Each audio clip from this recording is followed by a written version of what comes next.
What is going on, YouTube? Welcome back to a brand new upload. I'm uploading every single day now, and it's a lot for me. So if you do like today's video, make sure to like down below, subscribe, and comment, as it would make my day. Anyways, let's get right into today's video, which is all about the new Corvette E-Ray. If you haven't heard already, this is a new hybrid take on the C8, which is the current generation of the Corvette. It still has the V8 motor, but it's got another hybrid motor along with it to add some extra power that's similar to the Z06. Now this video is going to be all about comparing the new E-Ray to the Z06 model and how they really differentiate and what you can expect from each of them. They are pretty similar in price and specs, but they do have a lot of differences that may make you want to buy one over the other. So we're going to talk about it all in today's video. The base model, which is the Stingray, is what the Z06 and the E-Ray are based off of. The Stingray has about 450 horsepower, give or take, from the LT2 engine. So for the E-Ray, it has the LT2 engine that's shown in the Stingray, and that gives you 495 horsepower and 470 pound-feet of torque, just like the regular Stingray does.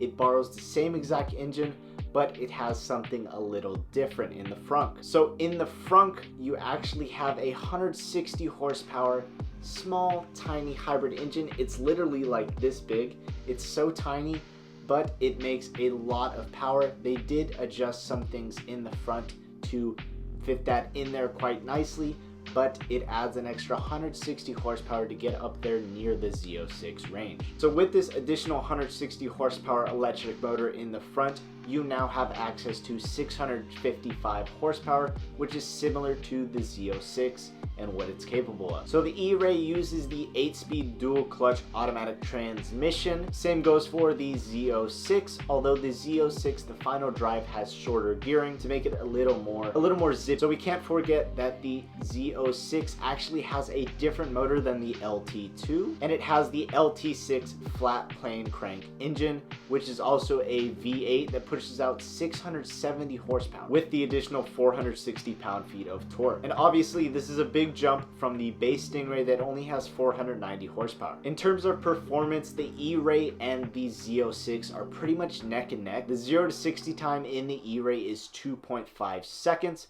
thanks to that additional motor, but the Z06 is not far behind at all with 2.6 seconds. Now when you look at the quarter mile times, they're not so far apart as well, with the E-Ray achieving 10.5 seconds in the quarter mile, with the Z06 not far behind, maybe a second or two. So speaking about the handling a little bit, the E-Ray has the same body as the Z06, which is 3.6 inches wider than the regular Stingray.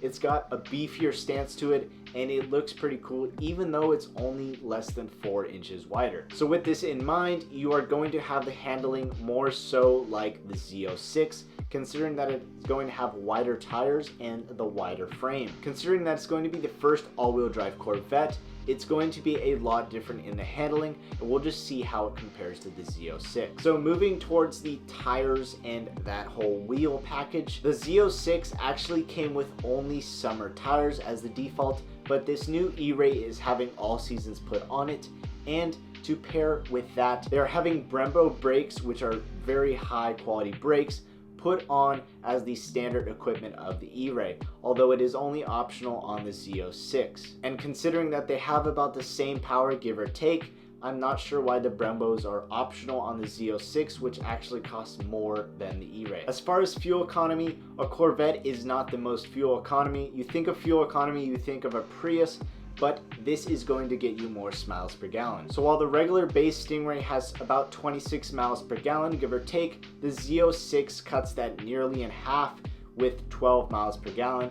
And of course, you're going to have a lot more fun with the Z06, so it's probably going to be a lot less. Now, in the E-Ray's case, you do have the hybrid powertrain to help you, but you are still going to be suffering that miles per gallon because you want to have fun in your brand new Corvette, especially when it has over 600 horsepower to the wheels. If your neighbors hate you for buying a new Corvette, you now have stealth mode, which can go up to speeds of 45 miles per hour. So when you're cruising down the street, you can activate the stealth mode up to 45 miles per hour, and it's going to not annoy your neighbors, which means you get to keep your Corvette without the HOA complaining. Now, I'm not sure exactly how long this stealth mode will last, considering that the hybrid battery is pretty small in that car, but we'll have to wait and see once the real life tests come out. So with this in mind, the Corvette E-Ray is a pretty good bargain compared to the Z06 and its similar pricing. You have the wider body, you got Brembo brakes, you got additional horsepower,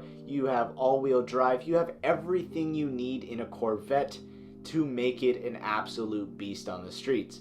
Now, this is quite a bargain for such an awesome car, but expect there to be markups on the base MSRP. And moving into the base MSRP, it is very similar to the Z06 and it's only off by a couple thousand. So to give you a little bit of background, the base Stingray is about $65,000, but you saw dealers marking them up to easily $100,000, which is going to be the case with the Z06s and the E-Rays. Now I'm expecting the E-Rays to have insane markups of at least $50,000 because dealers are just Scrooges. You have to wait and see what the dealers actually mark them up to. Now the E-Ray will cost about $104,000 for the coupe version, with the convertible version topping out at $111,000, making it more expensive than the Z06. Now speaking of the Z06 is about $106,000, but it doesn't have all the cool features that the E-Ray has. So you're going to have to really contemplate what you want. The Z06 has awesome carbon packages and the E-Ray has an awesome luxurious experience with tons of horsepower. So with that being said, that is the end of today's video. Let me know down in the comments below what you would pick. I don't know what I would pick. It is such a hard decision because on one hand, I would love the E-Ray, but the Z06 is such a monster compared to all the other cars in the price range. Let me know again down in the comments what you would like to have. Make sure to also subscribe and give it a big thumbs up as it helps me push out my content to new viewers. And I'll catch you guys in the next episode tomorrow.